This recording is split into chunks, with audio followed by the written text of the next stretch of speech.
Hey, and welcome back. So, little confession. I planned on making a devlog, but I'm in the middle of implementing a core system of sick transit that's mostly just scribbles on some pieces of paper at the moment. Not a very exciting video in my opinion. And I've been burning the midnight oil working on that, so I didn't produce the calculus video either. Sorry about that. I don't want to break my release schedule because I see myself just tapering off entirely when I start doing that. So I made something completely different. A long form, highly researched shitpost, not a video essay. My friend says God will no longer allow nor forgive video essays, so it's definitely not that. Anyways, I hope you at least find it worth the click and don't take anything you hear seriously. It's just for fun. So, I can't make you worry about bicameralism without telling you about it first. In psychology, bicameralism is the hypothesis put forward by Dr. Julian Jaynes, a Yale psychology researcher, that before the late Bronze Age, humans were not conscious as we are, what I'll be referring to as modern consciousness throughout. Rather, Jaynes argues that humans would hear hallucinated instructions, the voice of the gods, throughout their day and then unthinkingly act upon it. These hallucinations were vital in allowing early humans to develop civilization, but that sometimes during the late Bronze Age, probably due to famine and social unrest, modern consciousness emerged. An important aspect of his argument is that bicameral humans had a much lower stress tolerance than contemporary humans, so the amount of stress hormones we can easily tolerate during our day-to-day activities will cause them to have auditory hallucinations, and paired with cultural expectations and acceptance of these hallucinations, the voices of the gods would be heard daily by these bicameral humans. Yes, this is pretty crazy and almost impossible to prove. Our idea of consciousness seems an unshakable monolith. Since early humans had the same brains as us, how could our prehistoric ancestors not be conscious as we are? However, I'm going to chip away at our idea of consciousness to ease you into accepting the bicameral hypothesis. Consciousness does a lot less than what we think. We don't use consciousness for comparing objects, we just know. I invite you to carry out a quick experiment. If you're at your desk,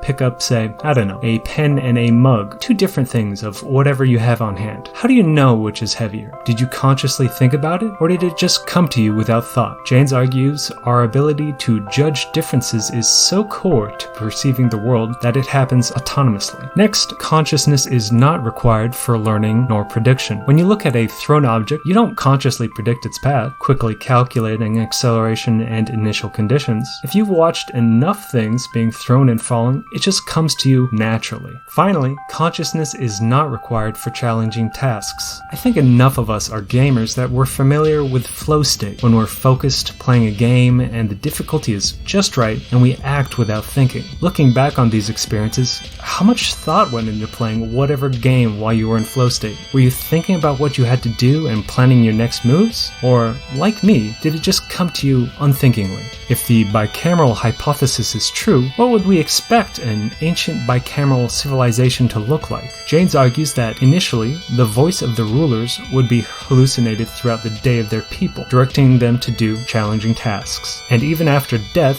the voice would continue to be hallucinated. Eventually, these dead rulers would become the first gods, and their successors would hear their voice, and then so on and so forth, until these bicameral civilizations were either ruled by god kings, or the king acted as the steward of the gods. But how would we see this in the archaeological record? Jaynes looks at Anen, a Mesolithic settlement in Wadi en-Natuf in current-day Israel, as a case example. Accept his hypothesis for a moment. How would this bicameral settlement function? The voices may have started out as a perfect facsimile of what their king ordered, but eventually they would have novel hallucinations. The hallucinated voice of the king and the king himself become separate, meaning that after death, the hallucinated voice will continue directing his people. Jaynes chooses Anen specifically because at the time of writing The Origin of Consciousness in the Breakdown of the Bicameral Mind, the book in which he presents his bicameral hypothesis, it had the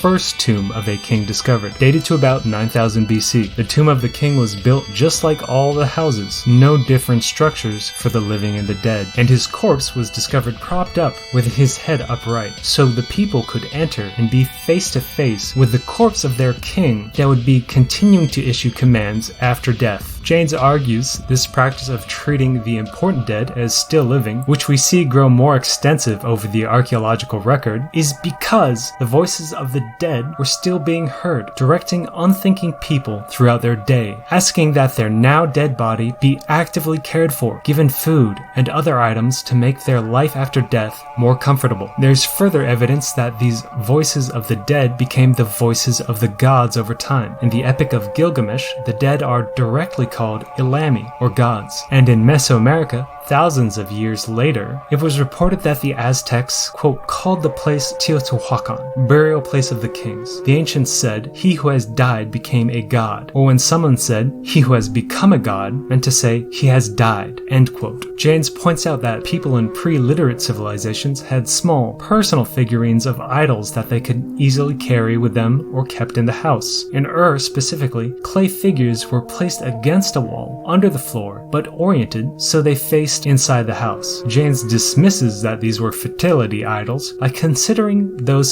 specifically from the Olmec civilization, since the Olmec were located in some of the most fertile parts of Mexico. These figures had exaggerated mouths and ears, as if to act as a locus for the bicameral hallucinations, and encourage them throughout the day. Janes also considers primate dominance behaviors. Monkeys display dominance, with the more dominant individual staring down the less dominant ones, who eventually either break eye contact as a sign of submission, or a fight ensues. Looking at pre-writing temple statuary, Janes notes that many of them have greatly exaggerated eyes, some with eyes twice as large as our own. How could a bicameral human resist the unbreaking, emotionless, dominating stare of these statues, or the hallucinated commands emanating from them? And just like with the exaggerated mouths, there were idol figurines, small enough to be carried easily, also likely encouraging bicameral hallucinations, much like the Olmec figures. Eventually, these bicameral civilizations would develop writing, and Janes analyzes the surviving literature for evidence. Mesopotamia was a steward king theocracy, meaning the king ruled in place of the gods. In the center of all Mesopotamian cities was a ziggurat instead of the palace of the king, and at the top of the ziggurat, the statue of the city's chief deity, along with other lesser gods, were housed. Each day, these statues were washed, fed, and clothed, and special offerings were made to keep the gods in a good mood, as if they were alive and commanding the priests to attend to their desires. There is surviving writing to illuminate how the Mesopotamians viewed their gods. When writing upon actions carried out by the king, it is in fact by the gods' quote, utterance, counsel, and command that the king would act. It is not the king who ruled, but the voice of the gods. And just like how the city had its chief god, individuals had their own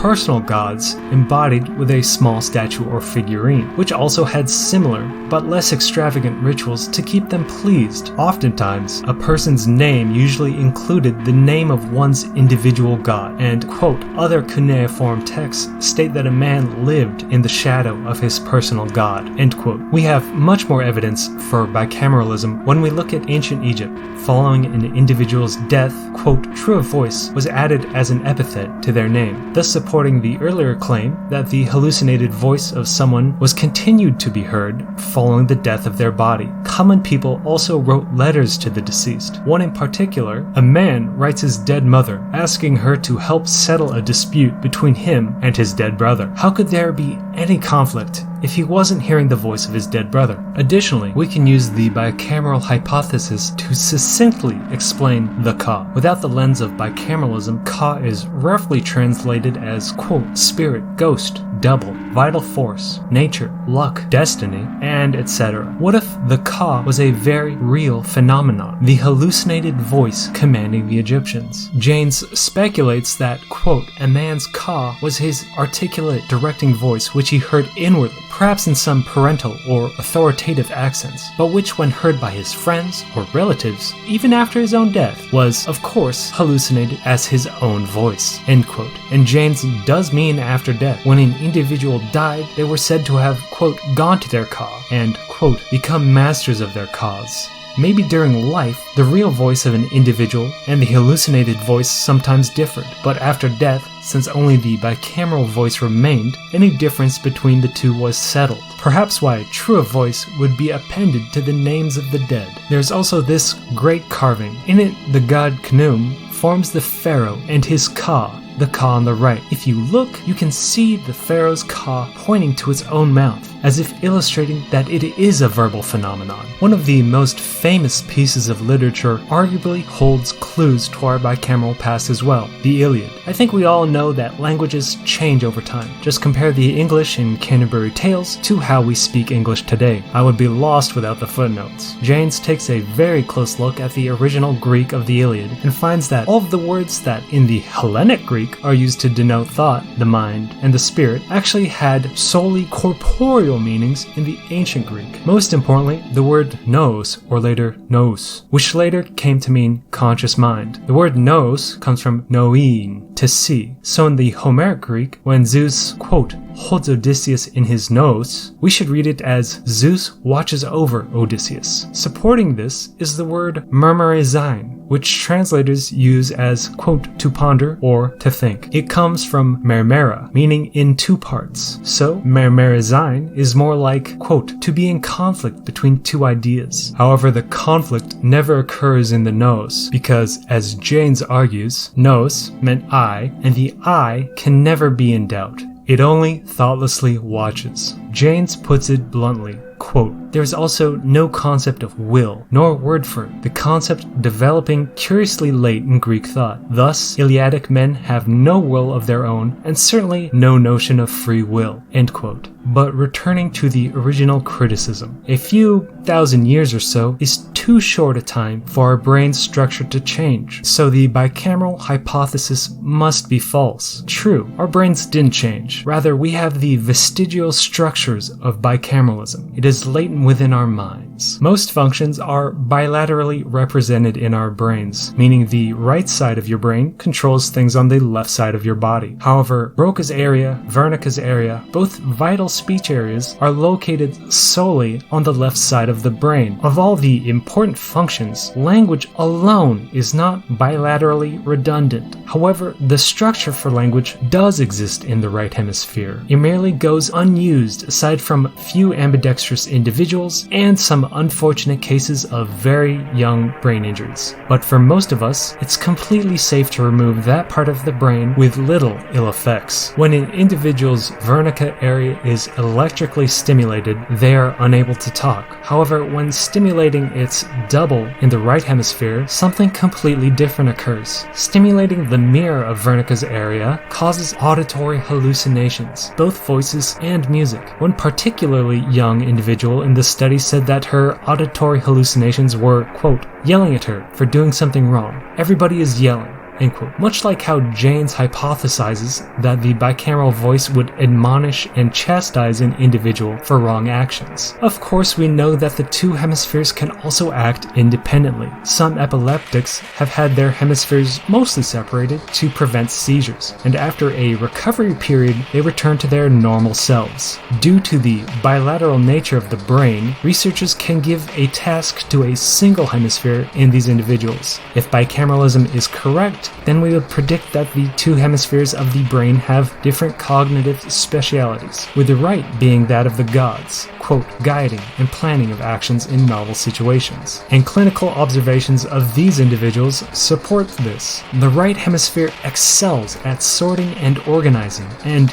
among individuals with brain damage to the right hemisphere, we see that they have difficulty navigating and forming spatial relations. And looking at the brain itself, there is a neural bridge directly between these two parts of the brain, the anterior commissure. However, compared to the corpus callosum, which connects the two hemispheres and forms the floor of the fissure between them, the anterior commissure is a tenth as large. In the mind of bicameral humans, the right half of the brain would process a situation, draw upon life experience, and make predictions. But to get all that neural activity across to the left hemisphere through the relatively few neurons of the anterior commissure, the right hemisphere would first have to compact all that raw neural activity down to a short cipher.